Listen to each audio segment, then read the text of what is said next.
Hello, this is from Caracas. I'm Ray Gomez. What happens in Venezuela in 2017? Mr. Vladimir Adrianza is going to give us an explanation. Please join us for the next few minutes. Hello, Mr. Adrianza. How are you? I'm fine, and you? Fine, thank you very much. Mr. Adrianza, this year began with the continuity of an economic war set by the right wing, a war that worsened since 2015 to win the most seats in the National Assembly, remember, by starving the Venezuelan people to death, causing unrest among Chavistas to overthrow the Bolivarian government. So, what has been the basis of this economic war or unconventional war? To the diktats of the IMF and the World Bank, controlled by the US. Now, more recently, after the falling oil prices in the 90s and the fall of the Soviet Union, Venezuela, thanks to President Chavez, implements a policy aimed at rising oil prices and avoiding what was called the Pinocchio's Club of the OPEC countries. Each country agreed on producing at a certain rate, but then sold its surpluses of oil production, which in turn produced falling prices. President Chavez addresses that situation. Several international circumstances allow this plan to come to fruition, and oil prices start going up, and represented once again the first important amount of the country's revenue at the time. A tier model was implemented in Venezuela at the expense of the U.S. interests. As a consequence, Venezuela became a sort of a neo-colony in the last century. Major decisions were made in Washington and not in Venezuela, thereby creating, from the economic perspective, a sort of an enclave, and mostly, given the vested interests existing in Venezuela, that impacted on the U.S. economy. Venezuela was put in the situation of exporting virtually only oil, both during the times of the big corporations and after the oil's nationalization. Venezuela, on the other hand, since 1939, was already importing more than 39 items or different groups of items coming from the U.S. because they were virtually imposed to us by the U.S. Ever since that time, a whoop independence to the U.S. started to grow because we exported to and imported everything from the U.S.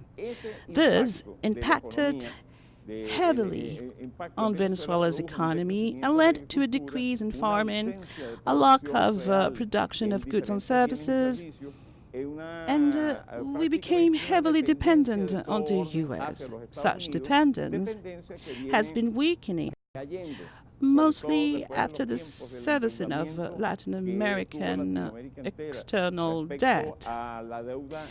And thanks to Comrade Fidel Castro, may his soul rest in peace, he told us that, in fact, that was an eternal debt and a mechanism used to subordinate Latin American economic sovereignty to the diktats of the IMF and the World Bank, controlled by the U.S.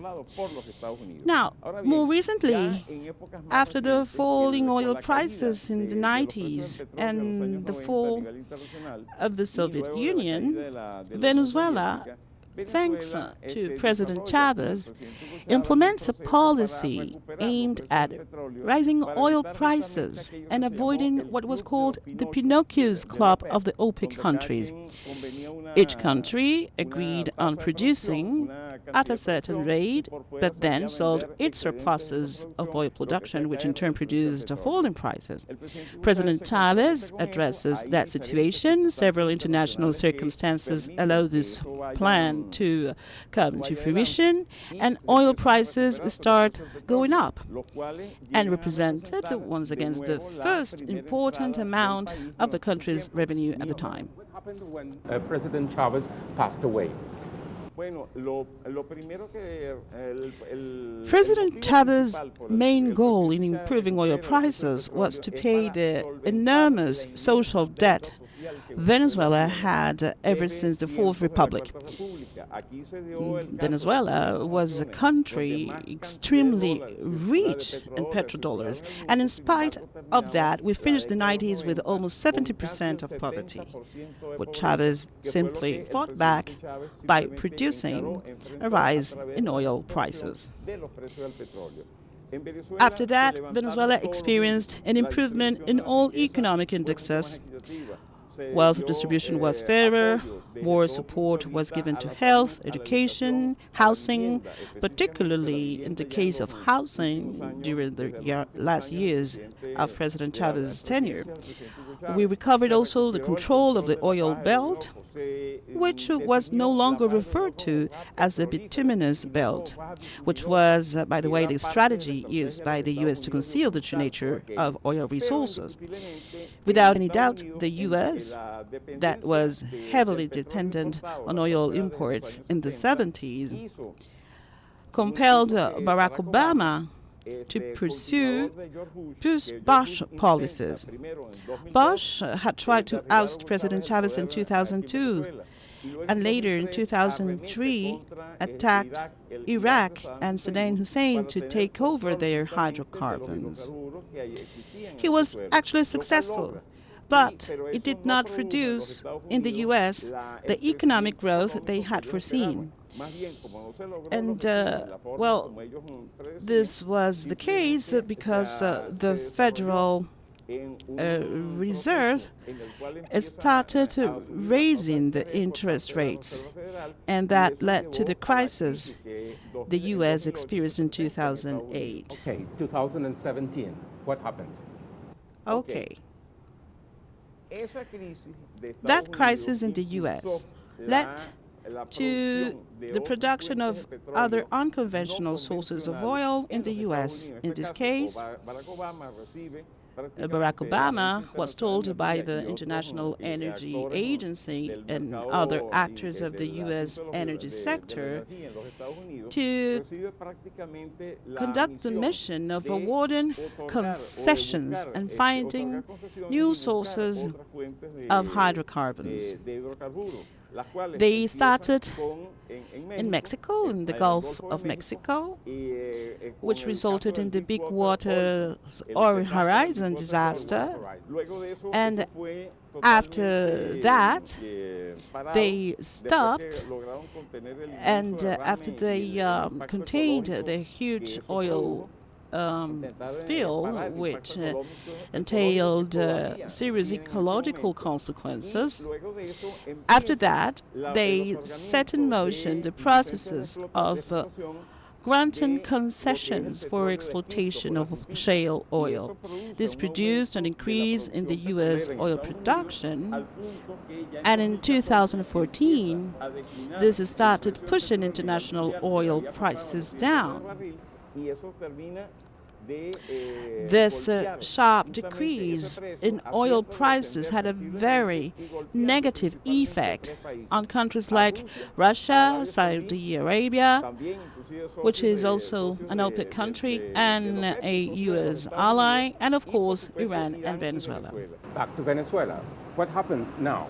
Well, in Venezuela, after 2014, since Venezuela was heavily dependent on oil income, Venezuela's economy was heavily impacted by fall in oil prices. And not only that, the U.S., knowing that we are heavily dependent on oil income, has concocted with regional and Venezuelan allies a destabilization strategy to disrupt the economy and force a change in the Venezuela's political life. And this is what we have been witnessing ever since 2014 in Venezuela and in 2015. The first stage of this policy was the Operation Freedom 1. The Freedom 1 operation aims at helping the opposition coalition to win a majority in the National Assembly. Yes, they were pretty successful indeed. But they mismanaged the parliament. They didn't work for the people during 2015 and the years after. Why? Well, because their techniques, their actions aim at, first of all, producing food and medicine smuggling, to induce scarcity, the smuggling of gas, which creates considerable tensions between the Colombian state and the Venezuelan state, because Colombia is not producing enough gas to supply its demand. And all this creates unrest and a sense of dissatisfaction that upsets the layperson who decides not to vote for Chavismo, punishing it because they think it's the government's fault and fail to recognize that there is a plan against the country.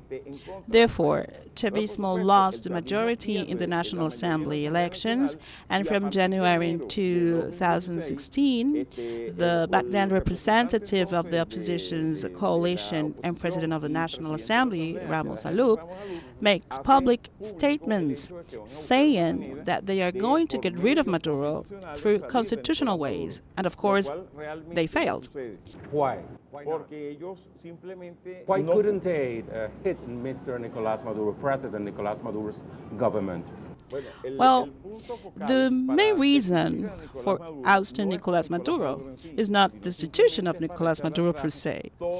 They actually want to undo everything the Constitution of the Bolivarian Republic of Venezuela stands for, which, among other things, gives the Venezuelan government control of oil resources, and this is a key factor. And besides that, from the U.S., John Kelly, director of the Southern Command of the United States, makes 5 statements in 1 year and claims in his most recent statement that Venezuela is stifling because of severe scarcity, inflation, among other problems. Now, when a high-ranking U.S. military official says such things, he's not just making generous warnings. He is talking about an ongoing plan. Later on, the Freedom Operation 2 plan was made public, and it was used in 2016 and 2017. And this plan is characterized by 2 words: siege and stifling. They intend not only to siege Venezuela from the military perspective, but they want to also prevent Venezuela from carrying out any kind of financial and commercial transactions, allowing the state to satisfy domestic demand, and stifling because, according to their plan, they expected the Nicolás Maduro's government to fall in August 31, 2016. But when they realized that they had violated all possible mechanisms set forth in the Constitution that would have allowed them to remove President Maduro from the presidency, they simply took to the streets and started destabilizing the country. And the due date they had set for attaining such goal was August 31 last year. This is why the opposition took the streets on September the 1st, claiming that they will stay on the streets until President Maduro is ousted. This did not happen in 2016, April to July. and this is why the violent protest started in 2017. And excuse me, if I'm being too long, but it is not possible to really understand the problem if you only take into consideration what happened in 2017. You have to look at our history to understand the reasons why they have waged this unconventional warfare. And the economic war has been the only element within this unconventional warfare that has been really successful in destabilizing the Venezuelan economy. So, during the first 6 months of this year, we had riots and clashes in the streets every single day, financed by the U.S. and by local and foreign interests. In this same year, and in spite of all that, the government didn't fall. And why? Because the government has very strong popular support. And when Nicolás Maduro summons on May the 1st this year the Constituent Assembly, after having exhausted all kinds of measures, and invites the opposition to take part in that Constituent Assembly, but in the end they chose not to participate, and other right forces that are not aligned with the opposition coalition, and all the other political forces representing Chavismo in Venezuela, these groups are the ones who won almost all the seats at the Constituent Assembly. This constitutes a total political defeat because the opposition and the U.S. advisors realize that Venezuelans hate war. Now, how do you assess, how do you evaluate this constituent power's performance? What challenges must they face? Very well. The first thing we need to bear in mind is that the Constituent Assembly's first goal was to achieve peace in Venezuela and create enough driving forces in Venezuela that will result in peace. And this is what we've seen. In second place, after the election of a Constituent Assembly, the U.S. has started opening threatening Venezuela. These threats led to the executive order, and based on what Obama had already done. Creation of the previous order. Yes, that's correct. If Obama's executive order dated March 8, 2015, considers Venezuela as an unusual and extraordinary threat to the U.S. foreign policy and the U.S. best interests, the recent executive order presents a series of conditions that are practically leading Venezuela to the status of a rogue state. And this is done after the Constituent Assembly was elected. And that strategy was backed up by Canada and by the European Union's attempts to hit the government. They not only want to declare Venezuela a rogue state, they also want to financially stifle Venezuela. And this has a lot to do with the series of difficulties that Venezuela currently has in conducting its regular trading operations.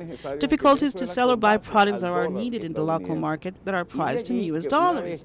And the U.S. is therefore undermining Venezuela's ability to deal its financial operations in dollars, and it has always been the case. And now they are blocking financial resources. The government decides then not to deal anymore its exports in dollars, but in yuan, in terms of the oil exports. But there is another coin nowadays announced by President Nicolás Maduro, the crypto coin, the petro. What is it? In my opinion, this is an innovative strategy to, let's say, to find alternative ways of selling oil and Venezuelan exports and recovering foreign currencies, but not foreign currencies expressed in dollars. And this is, of course, a move the U.S. could not anticipate. The U.S. thought that as a result of Trump's sanctions, Venezuela was going to find a way of giving away the government, that Maduro was going to give away the government, and that there was going to be a transitional period. But this did not occur. They were not expecting Venezuela to use yuans for its oil exports. And this measure, by the way, has coincided with Russia and China's positions in two major aspects. For China, because they can now sell oil in yuans, backed up by gold reserves, and for Russia, because they can now sell their own oil in rubles in the St. Petersburg stock market. And those three elements, mainly the decisions made by Venezuela, China, and Russia, help an increasing world interest that seeks to break dependence of the U.S. currency as the single currency for trade of commodity, mainly oil exports. By the way, for similar reasons, it is worthwhile reminding that they attacked Iraq to oust Saddam Hussein, and for the same reason, NATO forces concocted a plan to overthrow Muammar Gaddafi's government in Africa, in Libya, that's precisely. Now, back to Venezuela. The government has been winning some other battles, for example, the struggle against corruption. Here we are a significant case, PDVSA. Was it a pending task of the Bolivarian Revolution? How do you consider the Venezuelan state has succeeded? Corruption is a staple value of international capitalism. In other words, we could say that according to capitalism, and we see this in people who brag about their success, your value as a person depends on how much you have. In Venezuela, of course, we are in the middle of a transitional process, and it is a transition to overcome the capitalist model and to build what President Chavez called the 21st century socialism. There is a whole range in values that we need to address. And in Gramsci's words, many things need to disappear before other things could emerge. And what's happening is just that. Besides, we need to take into consideration a very important fact. Corruption is an important weapon of capitalism, particularly in the U.S. Look what happened in Brazil, for instance. How did they oust Dilma Rousseff? They have not produced one single piece of evidence against Dilma Rousseff. However, all those who participated in the coup d'etat are involved in huge corruption cases. Therefore, in PDVSA, petro oils of Venezuela, something similar happened, even among followers of the government that were apparently Chavistas, the so-called bourgeois Chavistas, those who are not really Chavistas, in fact. If you look at President Chavez incarnated, this has nothing to do with the behavior of these individuals. No, they are not real Chavistas. People who are not, as President Maduro said, rojos rojitos. They are not rojos rojitos. Ellos no son rojos rojitos absolutamente Now, Professor, my last question. What do we have left for 2018? I mean, next year. A year in which Venezuelans will go again to the polls. And the next presidential election could mean the continuity of the revolutionary project or step back to neoliberalism. Well, in Venezuela, there was a big confrontation, and that big confrontation is being solved through elements that have to do with precisely what we said about corruption. The government needs to attack corruption. This is critical if we want to defeat all those forces that are undermining the political and economic model we are trying to develop here in Venezuela. Next year, in 2018, the goal is to recover the Nation Prosecutor's Office, which will imply recovering as well all operational functions of the Venezuelan state. Besides that, the Constituent Assembly has a very important task next year, reformulating the Constitution, or rather strengthening the Bolivarian Constitution. Another aspect that is being under discussion today is where we go from here. This is not only going to be key in the forthcoming elections, but will be addressed in the new constitution. We know that very soon Venezuelans will go to the polls, and there are predominantly neoliberal visions in the right wing. Some even want to nominate a candidate who owns a number of industries and oligopolies here in Venezuela, which is in stark contrast with what the Chavista coalition could nominate, like the president or any other candidate chosen by the bases. That's what 2018 will be about. In Venezuela, there has not been any disruption of the constitutional order. There has not been any disruption in the holding of elections. Venezuela is a country having held the highest number of elections worldwide. And in Venezuela, there is a direct democracy, a popular democracy, where the president is elected through a popular vote, not indirectly, as it is the case in Europe and in other parts of the world. This is precisely the challenge Venezuela will face next year, deciding what the country's course will be, considering the current international climate characterized by a big confrontation. On the one hand, you have China and Russia, which are emerging economies who are proposing an alternative way of understanding international relationships, and the U.S. traditional model, whose main purpose is to trample on countries in order to impose their own views and policies. These are the challenges facing Venezuela in the middle of a very peculiar situation worldwide, which is coupled with domestic elements I have just mentioned, that will also heavily impact on the international arena if we are successful in this battle. If the Chavista nationalist forces prevail, based on the heritage of President Chavez and based on Bolivar ideals, well, the results will undoubtedly not only concern our country, but the rest of the world, with all the consequences entailed by that process. So we need to prepare ourselves for a great year.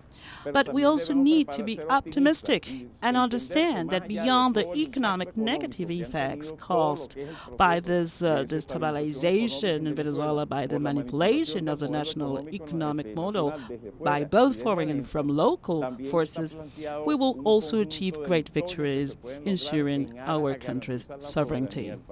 Professor, thank you very much for your explanation. Thank you very much for you, for Telesur. Well, this has been a balance of a social, political, and socio-economic situation in Venezuela in 2017 and projections for next year. Thank you for joining us. See you next year.